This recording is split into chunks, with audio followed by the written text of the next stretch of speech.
Salut les fans d'histoire, et tous les autres aussi, hein, pas seulement. Je suis en train de faire un petit vlog, voilà.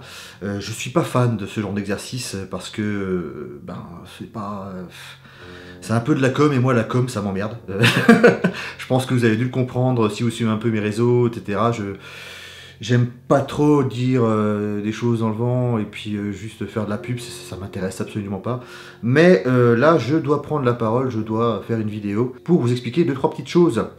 Premièrement, j'apporte tout mon soutien et je vous invite très fortement à le faire aux copains de la chaîne Occulture.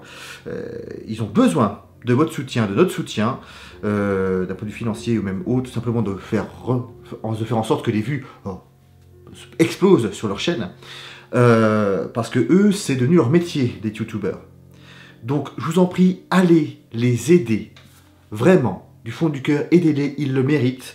Ce sont des gens très sympathiques, ils font un travail super, magnifique, un véritable travail de recherche, un travail de fond, qui propose enfin des choses hyper intéressantes concernant tout ce qui est paranormal. Parce que, on va quand même pas se le cacher, la plupart des chaînes qui parlent de paranormal restent toujours dans le côté ah là là, c'est mystérieux, on sait pas ce qui se passe, attention, c'est peut-être vrai, ta. Et eux, en fait, ils mettent en avant le côté rationnel des choses. Et ça, c'est très bien. Et ça manque. Et ça, on a besoin, surtout en ce moment, d'avoir ce genre de chaîne. Alors, je comprends que le paranormal, c'est hyper intéressant, c'est hyper attirant, parce que sur le côté justement mystérieux, ça attire toujours le spectateur. Mais il ne faut pas oublier également qu'il existe des raisons plus rationnelles, plus réalistes que ce que la plupart des gens sur YouTube ou des chaînes de télévision qui n'en a rien à foutre des sciences en général vont oublier de préciser. Je vous en prie, allez aider les copains de culture, allez sur leur chaîne, abonnez-vous en masse à leurs vidéos, regardez leurs vidéos, partagez leurs vidéos, faites ce qu'il faut pour que cette chaîne ne disparaisse pas. Je vous en prie, je vous en supplie. C'est une des meilleures chaînes de YouTube et elle mérite sincèrement de continuer à exister et d'avoir encore bien plus d'abonnés. Clairement. Et du coup, si je parle de culture, c'est aussi pour vous alerter encore sur un fait problématique qui touche tous les youtubeurs, pas seulement des gens de mon niveau, on va dire en fonction du nombre d'abonnés, ce qui veut rien dire en fait, bref, même des gros youtubeurs entre guillemets, il y a véritablement une perte de vue sur la majorité des chaînes YouTube. Alors il y a plusieurs facteurs évidemment, hein. Il y a aussi le fait que le public YouTube a pris d'autres habitudes, utilise moins la plateforme qu'avant, clairement, mais il y a aussi le fait que YouTube ne joue pas le jeu et a mis en place une espèce d'algorithme qui te met en avant actuellement les choses qui marchent, et les choses qui marchent ce sont des dramas à la con. Donc moi le premier, je me fous complètement. C'est terrible, des vidéos de drama ça fonctionne, ça fait des vues de dingue, mais quand tu veux mettre en avant des choses un peu plus qui permettent de mettre en avant la science, l'éducation, des connaissances, tout simplement, YouTube ne met pas en avant ces vidéos, justement. Et pourquoi je vous dis ça? C'est tout simplement parce que j'ai plus en plus de personnes, dans mes commentaires ou même dans la vie réelle, qui me connaissent, qui m'expliquent qu'ils ne reçoivent plus de notifications de la part de YouTube, alors qu'ils sont abonnés, qu'ils ont cliqué sur la cloche, sur toutes les cloches. YouTube ne fait pas son job. YouTube ne fait plus son job. Et c'est pas uniquement moi, hein. C'est la majorité des chaînes YouTube actuellement. Donc, en plus d'aider Occulture, merci d'aider les autres chaînes, d'aider ma chaîne également, évidemment, tout simplement en partageant, en allant sur la chaîne, en voyant les nouvelles vidéos qui sortent. Si vous allez dans votre onglet abonnement, si vous n'êtes pas trop surchargé d'abonnement, essayez de retrouver, de regarder de temps en temps, peut-être quotidiennement, si vous le pouvez, hein, voilà, juste de voir s'il n'y a pas quelque chose qui sort de mon côté, etc., ou du côté des chaînes que vous aimez. Si vous avez une vidéo que vous n'avez pas vue, regardez-la. Allez régulièrement sur les chaînes que vous aimez, puisque comme je vous le dis, YouTube ne met plus en avant les actualités de ces chaînes. Et surtout, likez, commentez et surtout partagez sur tous vos réseaux sociaux. C'est la seule solution pour moi, enfin que je vois personnellement, pour que l'algorithme se remette en route pour ma chaîne et sur d'autres chaînes. C'est que si vous partagez sur d'autres réseaux sociaux et que les gens qui vous suivent sur les réseaux sociaux regardent la vidéo, ça va réaugmenter les vues. Si ça augmente les vues, YouTube va se dire « Ah bah tiens, telle vidéo fait de la vue, pourquoi? On va regarder, si je la mets en avant, est-ce qu'il y aura plus de vues ?» Enfin voilà, ça peut créer un cercle vertueux. Donc le partage de vidéos, le like, le commentaire, mais surtout le partage de vidéos, à mon avis, c'est une des solutions pour aider vos chaînes préférées. Voilà. Donc, s'il vous plaît, putain, je déteste faire ça, mais je vois pas d'autre solution maintenant. S'il vous plaît, partagez les vidéos que vous aimez de vos chaînes, que vous aimez, j'espère la mienne, si vous regardez, je pense que vous aimez bien ce que je fais.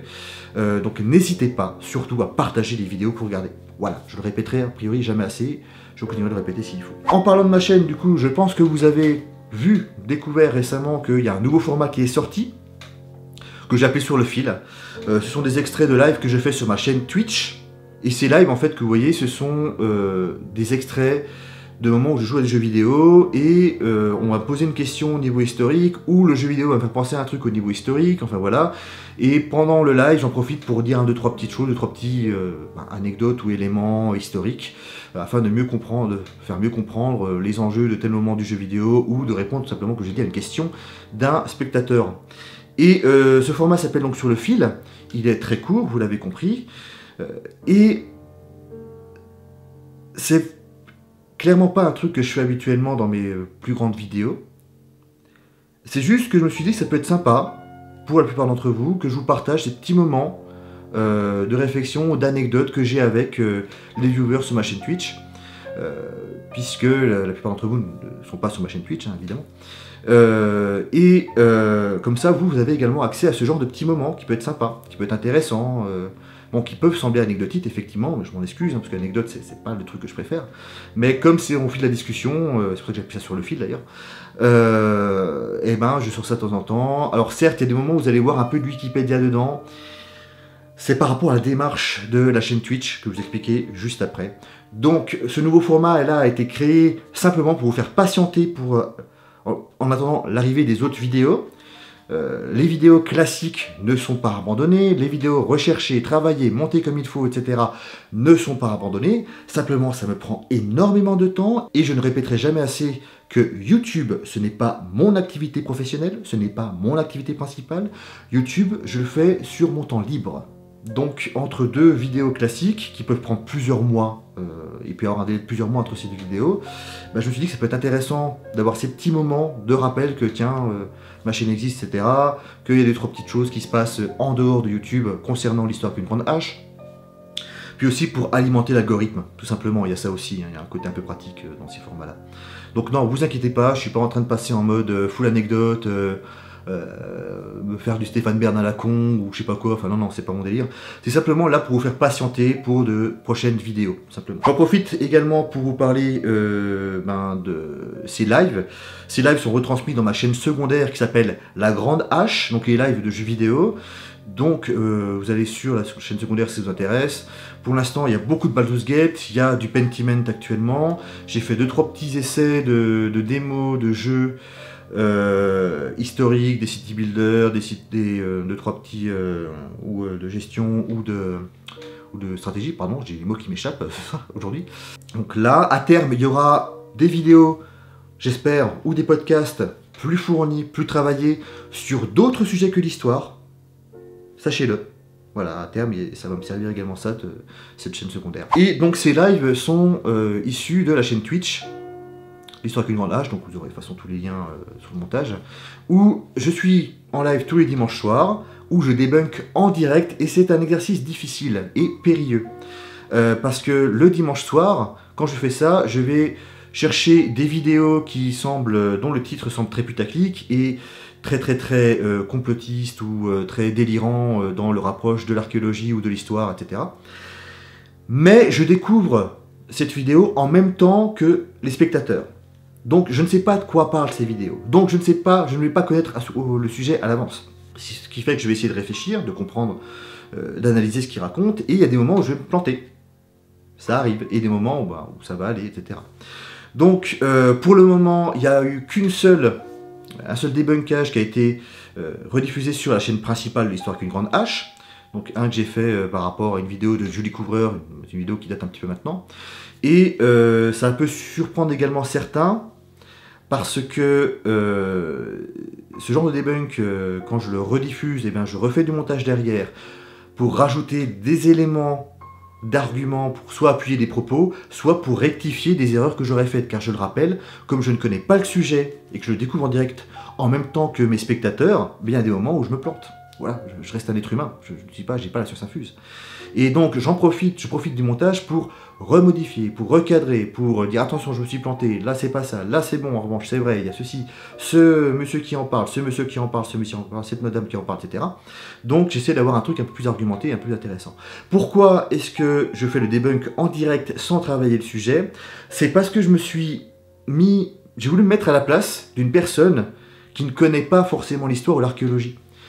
Et je me suis dit que ça peut être super intéressant, en fait, de découvrir en même temps que la personne un sujet que je ne connais pas non plus, et d'essayer de repérer les éléments de langage ou les éléments, les arguments fallacieux ou autres, de telle ou telle personne qui parle de façon assurée sur tel ou tel domaine. Donc évidemment, je vais rester sur un domaine que je maîtrise pas trop mal, on va dire l'histoire et un peu l'archéologie, où là j'ai quand même plus de chances de dire attention, c'est un truc qui me semble bizarre par rapport à ce que cette personne raconte, donc il y a un truc qui va pas dans sa logique, ou il y a un truc, d'après mes connaissances que j'ai, ne fonctionne pas. Et c'est aussi pour montrer aux gens que même s'ils ne sont pas spécialistes d'un sujet, qu'ils doivent remettre en question ce qu'ils regardent sur le net, et aussi ce que je fais moi. Attention, moi aussi je me plante, je vous le dis. Faut pas prendre pour argent comptant ce que je vous raconte tout le temps, il y a des moments où je vais me planter.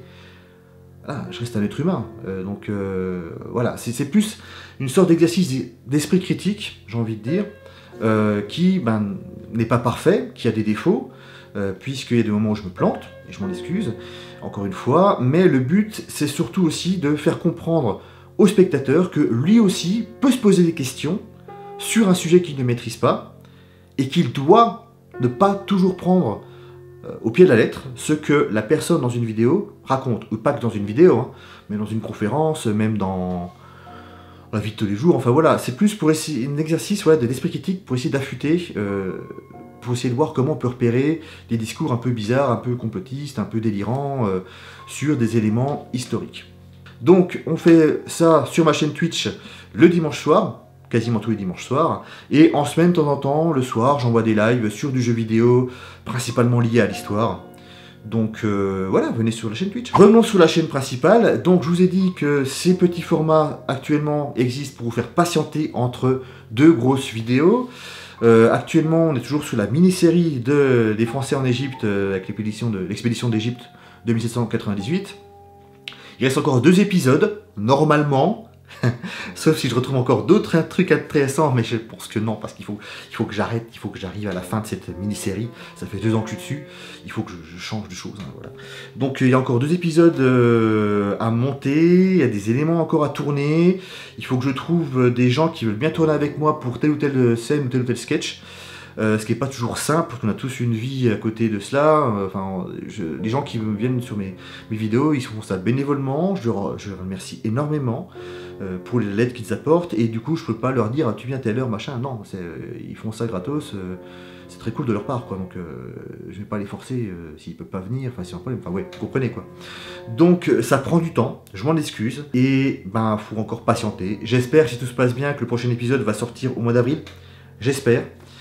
Et surtout, en fait, après ça, sachez que je vais certainement faire une grosse réflexion, j'ai envie de dire, de refonder ma façon d'expliquer sur Internet, ma façon de vulgariser les choses, parce que clairement, je me rends bien compte que j'ai une approche qui commence à être datée, qui est une approche plutôt du YouTube des années 2010 que du YouTube des 5 dernières années, clairement, et qui ne fonctionne plus comme avant. Et je dois réfléchir à une nouvelle façon de faire tout ça, de vulgariser, à une refondation totale de ma façon d'approcher la vulgarisation et de faire de la vulgarisation historique sur Internet, historique et archéologique. Et enfin, dernière chose, sachez, c'est une des raisons aussi pour lesquelles je prends beaucoup de temps, sachez qu'il y a un très très gros projet de vidéo de vulgarisation sur un thème dont je ne peux pas vous parler, mais qui me prend beaucoup de temps, qui me fait faire des déplacements aussi, mais c'est avec plaisir que je les fais. Voilà. Et je rappelle encore une fois que tout cela, je le fais sur mon temps libre, avec mes sous, à moi. Il n'y a que moi qui donne des sous, sauf les gens qui m'ont donné à l'époque quand j'étais sur Tipeee, et je vous remercie énormément. Et les 3 fois où YouTube m'a payé 70 € sur 10 ans. Si vous voulez savoir ce que j'avais reçu sur Tipeee, alors, restons dans la transparence totale. Tipeee, je crois que je suis resté 2 ans, 3 ans. J'ai dû être payé 2 fois 200 €, donc on va dire 400 € sur 2-3 ans. J'ai quitté Tipeee parce que ils avaient une politique qui m'ont un peu saoulé, donc j'ai laissé tomber Tipeee. Donc, j'étais payé 2 fois par Tipeee où j'avais environ 200 € à chaque fois, donc ça fait 400. Plus les 3 fois de YouTube.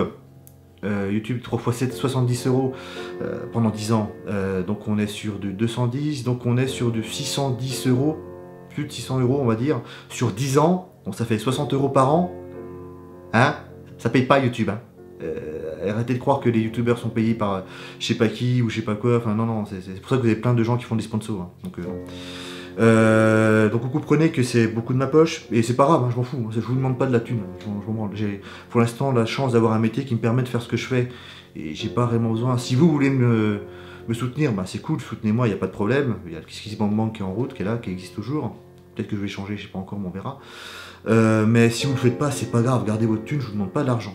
Je vous demande surtout, en fait, comme je vous l'ai dit plus tôt, de partager les vidéos. Et donc ce gros projet mystère, il me prend du temps. Et je me déplace, j'ai dû me déplacer assez loin. Et je peux pas vous en dire plus pour l'instant. J'espère, dans le meilleur des cas, que ce projet verra le jour d'un point de vue vidéo. Fin de cette année, mais je dirais plutôt l'année prochaine. Et c'est un truc qui, pour moi, est exceptionnel. J'ai une chance énorme de faire ce projet. Et encore une fois, je ne touche rien. Je le fais bénévolement. Mais c'est un projet qui est lié à l'histoire et à l'archéologie. Et je ne peux pas vous dire plus que ça pour le moment. Voilà, bon, on a fait 20 minutes de vlog. J'aime pas ça, voilà, j'aime pas faire des vlogs. Je pense que vous l'avez compris. Et je crois que j'ai tout dit ce que je devais dire. Donc s'il y a des trucs que j'ai oubliés, j'en mettrai dans le montage. Je vous fais des poutous, prenez soin de vous, bisous barbeux, hein, voilà, bisous barbus, pardon. Et restez à l'affût sur YouTube et sur mes autres réseaux et sur Twitch. Car je le rappelle, YouTube ne met plus en avant les vidéos quand elles sortent, même auprès de mes abonnés. Donc n'hésitez pas à venir faire des tours sur ma chaîne principale, sur ma chaîne secondaire, et venez le dimanche soir sur Twitch. C'est sympa, on y rigole bien, on voit des choses, et j'ai besoin de soutien. J'ai besoin de soutien quand je fais du debunk à l'arrache, quand je vois des grosses conneries, j'ai besoin de soutien, le moral. Franchement. Mais voilà, allez, je vous fais des poutous, prenez soin de vous. Ciao.